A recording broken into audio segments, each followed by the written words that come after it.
اس کے باوجود کچھ تھا جو رامین کو جانا پہچانا سا محسوس ہوا تھا۔ Brown leather jacket. اس کے ذہن میں صبح دکھائی دینے والے شخص کا سراپا ابھرا تھا۔ اوہ، تو یہ رضا کے دوست ہیں۔ ماما حل کرتے ہی وہ ناشتہ بنانے پھر سے مصروف ہو گئی۔ ناشتہ بنانے کے بعد اس نے رضا کی طرف دیکھا جو اپنے دوستوں کے ساتھ خوش گپیوں میں ایسا مگن ہوا تھا کہ رامین سے تھوڑی دیر پہلے کی گئی درخواست بالکل ہی بھلا بیٹھا تھا۔ اس نے چیز آملیٹ کی پلیٹ اپنے ہاتھ میں پکڑی اور کافی کا مگ لے کر ڈیک پر آ گئی۔ نوارد کے دائیں طرف کھڑے ہو کر اس نے جیسے ہی پلیٹ اس کے آگے رکھی، اس شخص نے رامین کو دیکھا اور رامین نے اسے، اور دونوں ہی اپنی جگہ جم گئے تھے۔ وہ اجنبی نہیں تھا، ہرگز نہیں۔ وہ نوارد شخص اسے وہ اچھی طرح جانتی تھی، لیکن یہ یقین نہیں آ رہا تھا کہ وہ اس کے سامنے ہے۔ ٹھٹک کر رک جانے کے بعد سانس لینا، پلک جھپکنا، وہ سب بھول گئی تھی۔ اس کا تو دل بھی دھڑکنا بھول گیا تھا۔ پیے ہیں 7 سمندر مگر وہی ہے پیاس، نگاہ بھرتی نہیں ہے کسی کو پا کر بھی۔ یہ کیفیت سیکنڈ پر مشتمل تھی اور اس شخص نے یکدم اپنا رخ موڑ کر اس کے اور اپنے درمیان بندی نظروں کے ڈور کو جھٹکا دے کر واپس کھینچ لیا۔ اس کے حصے کی ڈور لپک کر آنکھ میں واپس آئی تو مجبوراً پلکیں جھپکنا پڑ گئی تھی۔ اپنے بڑھتے قدم واپس پلٹنا آسان نہیں تھا اور ٹھہرے وقت کے ساتھ ٹھہرنا بھی ناممکن۔ لرزتے جسم اور ڈگمگاتے قدموں سے کیبن میں آتے ہوئے اس نے کانپتے ہاتھوں سے اپنے چہرے پر بکھرے لٹوں کو پیچھے ہٹایا۔ کچھ سوچا اور ایک بار پھر پیچھے مڑ کر اس شخص کو دیکھا۔ وہی چہرہ، وہی انداز، ہاں وہ وہی تھا۔ آس پاس کسی نے بھی نوٹس نہیں کیا تھا کہ وہ نوٹس کر رہی ہے، سوائے اس ایک شخص کے جو اس کی نگاہوں کا مرکز بنا ہوا تھا۔ مہریز سب کچھ جان کر بھی انجان بنتے ہوئے اس کی طرف دیکھنے سے گریز کر رہا تھا اور وہ سراپا انتظار نہایت بے قراری سے اس کی توجہ کی طالب تھی۔ مہریز خاموشی سے ناشتہ کرتا رہا، سر جھکائے۔ اس نے ایک بار بھی نظر اٹھا کر اپنے سامنے کھڑی رامین کی طرف نہیں دیکھا۔ اس کا بیگانہ رویہ دیکھ کر رامین کو شک سا ہوا تھا۔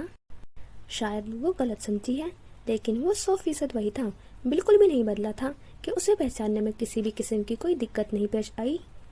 تو پھر وہ اس کی طرف دیکھتا کیوں نہیں؟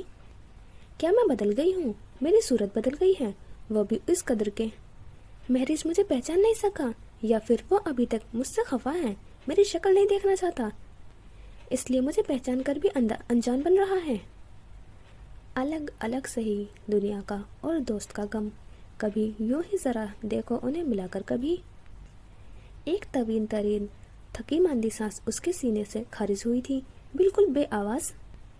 گنگا دکھ دل میں بھاری پتھر کی طرح آن بیٹھا، آنکھوں میں دھند لاغبار بھرتا جا رہا تھا۔ چاہنے کے باوجود وہ رو نہ سکی۔ عجیب قحط پڑا اب کے سال اشکوں کا کہ آنکھ تر نہ ہوئی خون میں نہا کر بھی۔ اپنی بے بسی پر ہنستے ہوئے اس نے ہمیشہ کی طرح خود سے بے تحاشا نفرت محسوس کی تھی۔ میں اسی قابل ہوں۔ سخت دیش کے عالم میں خود کو اچھی طرح لعنت ملامت کرنے کے بعد اس نے گویا فیصلہ سنا دیا۔ یہ جو دستے فراق ہے، یہ رکے اگر تو نشاں ملے کہ جو فاصلے کی سلیب ہے، یہ گڑی ہوئی ہے کہاں کہاں، میرے آسماں سے کدھر گئی تیرے التفات کی کہکشاں، میرے بے خبر میرے بے نشاں، یہ رکے اگر تو پتہ چلے میں تھا کس نگر تو رہا کہاں، کہ جماؤ مکان کی یہ وسعتیں تجھے دیکھنے کو ترس گئے، وہ میرے نصیب کی بارشیں کسی اور کی چھت پر برس گئی۔ مہریز کبھی کبھی ایک اچٹتی سی نگاہ رامین پر ڈال لیتا اور پھر اپنے سیل فون پر میسج کرنے لگ جاتا۔ کچھ دیر بعد اس نے اپنا فون جیکٹ کی جیب میں واپس رکھ لیا اور واکمین کان سے لگا لیا۔ رامین اور وہ دونوں ایک دوسرے کو نظر انداز کرنے کی کوشش کر رہے تھے، لیکن سوچ وہ ایک دوسرے کے بارے میں ہی رہے تھے۔ لیکن کسی شخص سے تجدید تعلقات کے آرزو میں ہم یہ کیوں بھول جاتے ہیں کہ عرصہ جدائی دکھائی نہ دینے کے باوجود بہرحال اپنا وجود رکھتا ہے۔ ہر گزرتا لمحہ مابین فاصلہ بڑھتا چلا جاتا ہے اور یہ دوسری خلا اس کے سامنے آتے ہی درمیان میں حائل ہو جاتی ہے. ہاتھ بھر کے فاصلے پر کھڑے دوست تک رسائی ناممکن لگنے لگتی ہے. بچھڑے ہوئے کے درمیان سکوت بھر جاتے ہیں تو ہر صدا کھو جاتی ہے. دشت سکوت پار کرنا ہر کسی کے بس میں نہیں ہوتا. شٹل اپنے روڈ پر روا دوا اور مسافر کچھ ایک دوسرے سے گفتگو میں مصروف، کچھ باہر دیکھتے ہوئے اپنے خیالوں میں مگن، اور وہ دونوں ہر تھوڑی دیر بعد ایک دوسرے پر ایک اچٹتی سی نگاہ ڈال کر ادھر ادھر دیکھنے لگتے. دونوں ہی ایک کام کر رہے تھے اور دونوں اسی کوشش میں تھے کہ ایک دوسرے کو خبر نہ ہونے دے، جس میں کسی حد تک کامیاب بھی تھے. رامین بالآخر سر جھٹک کر باہر دیکھنے لگی. اس نے جتنی بار بھی مہریز کو دیکھا تھا وہ کہیں اور متوجہ نظر آیا تھا. مایوس ہو کر اس نے بھی منہ پھیر لیا تھا. بس لاٹ میں آ کر شٹل رک گئی تھی. رضا کے گروپ میں 7 لوگ تھے، اس کے علاوہ 2 فیمیلز تھی. بس کے رکتے ہی آٹومیٹک دروازہ کھل گیا اور وہ سب اترنے لگے. رامین کو رش میں گھسنے کا کوئی شوق نہیں تھا. وہ صبر سے اپنی سیٹ پر بیٹھی رہی. جب تمام لوگ نکل کر آگے بڑھے تب اس نے اپنا بیگ کندھے پر ڈالا اور شٹل کے دروازے تک پہنچ گئی تھی. اترتے ہوئے اس کی نظر سامنے کھڑے مہریز پر پڑی. وہ اپنا بیگ پیر کے پاس رکھ کر اپنی جیکٹ اتار رہا تھا. سورج کھل کر چمک رہا تھا. اکتوبر میں یوز مٹی کے دن گرم ہی محسوس ہوتے ہیں، جبکہ راتیں ٹھنڈی ہو جاتی ہیں. اسے بھی گرمی لگ رہی تھی، ورنہ بس میں تو ایسی آن تھا. وہ ایک قدم نیچے اتری. مہریز نے ایک کندھے پر اپنا بیگ لٹکایا، دوسرے ہاتھ میں جیکٹ پکڑتے ہوئے. اس کی نظر رامین میں الجھ گئی. اب کی بار لاکھ چاہتے ہوئے وہ فوراً اس سے نگاہ ہٹا نہیں سکا، اور وہ لمحہ آسری تھا. کتنی کوشش کی تھی ان آنکھوں کے حصار سے بچنے کی. سوال کرتی شکوہ کنا آنکھیں اس کی لاتعلقی پر اداس تھی، یا پھر وہ آگے کچھ نہیں سوچ سکا تھا کہ اب کی بار پہلی نظر چرانے والی رامین تھی. اس کے چہرے کے تاثرات بھی یکدم تبدیل ہو گئے تھے. مہریز مبہم سے مسکرایا. برسوں بعد وہ شناسا بیگانگی دکھائی دی تھی رامین کے چہرے پر.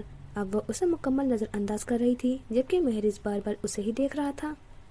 اسے صاف نظر آ رہا تھا کہ رامین خفا ہے، اور یہ دیکھ کر اسے اچھا لگ رہا تھا. لاتعلقی کا اظہار بھی تعلق ہونے کا اعتراف ہوتا ہے. رضا حیدر انکل کے ساتھ کچھ کولڈ ڈرنکس اور اسنیکس لینے اندر چلا گیا. ان کا ارادہ ٹروم میں بیٹھ کر پورے ماری پوسا کا چکر لگانے کا تھا. معلوم نہیں یہ اتفاق تھا یا رامین کی ہمیشہ کی طرح رش سے بچ کر کھڑے ہونے کی عادت کہ وہ کود کر اوپر چڑھنے والوں میں سے سب سے آخری نمبر پر تھی، اور جو سیٹ اسے ملی تھی وہ مہریز کے عین مقابل تھی. اسے کوئی دلچسپی نہیں تھی ایک ایسے شخص کے نظروں کے سامنے جمے رہنے کی جو اس کی شکل بھی نہیں دیکھنا چاہتا، اس سے بات نہیں کرنا چاہتا.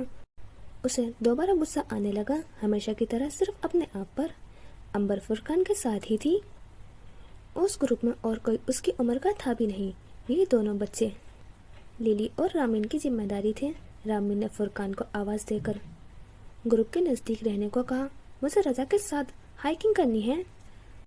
لیلی نے اسے گھورتے ہوئے کہا. کوئی ضرورت نہیں ہے ادھر ادھر بھٹکنے کی، تم مام کے ساتھ ٹروم پر ہی رہو گے، سمجھے؟ فرقان برا سا منہ بنا کر وہاں سے بھاگتا ہوا حیدر کے پاس چلا گیا. شاید یہی درخواست دہرانے رامین اسے کچھ فاصلے پر کھڑے حیدر خالو سے بات کرتا دیکھا، اور جیسے ہی خالو نے اسبات میں سر ہلا دیا، فرقان یاہو کا زبردست نعرہ لگاتا پلٹ کر لیلی کی جانب آیا. پاپا سے اجازت مل گئی، تمہیں میرے ساتھ ہائیکنگ پر چلنا ہوگا. نو وے. لیلی نے فوراً انکار کیا تھا. اس کی رضا سے ناراضگی چل رہی تھی اور وہ اس کے ساتھ کسی تفریح میں شریک نہیں ہونا چاہتی تھی. میں پاپا کو منع کر دوں گی، تمہیں جانا ہے تو جاؤ. میں نہیں آؤں گی. وہ دونوں آپس میں الجھتے جھگڑتے دوبارہ حیدر کے پاس چلے گئے. رامین تابندہ کے ساتھ ٹروم میں آ کر بیٹھ گئی. باقی سب لوگ بھی ایک ایک کر کے آتے گئے اور ٹروم بھر گئی. پھر چل بھی پڑی، لیکن مہریز نظر نہیں آیا تھا اب تک. رامین جو اس بار سب سے آخری سیٹ پر بیٹھی تھی، اپنے آگے پیچھے تمام لوگوں کا بآسانی دیکھ سکتی تھی. جیسے وہ نظر انداز کرنا چاہ رہی تھی، فی الحال وہ نظر ہی نہیں آ رہا تھا. کسی سے پوچھ بھی نہیں سکتی تھی. اسے بے نام سی الجھن ہونے لگی. اوپن ایئر ٹروم گہرے سبز رنگ کے بڑے سے ٹریکٹر کے پیچھے کوچ پر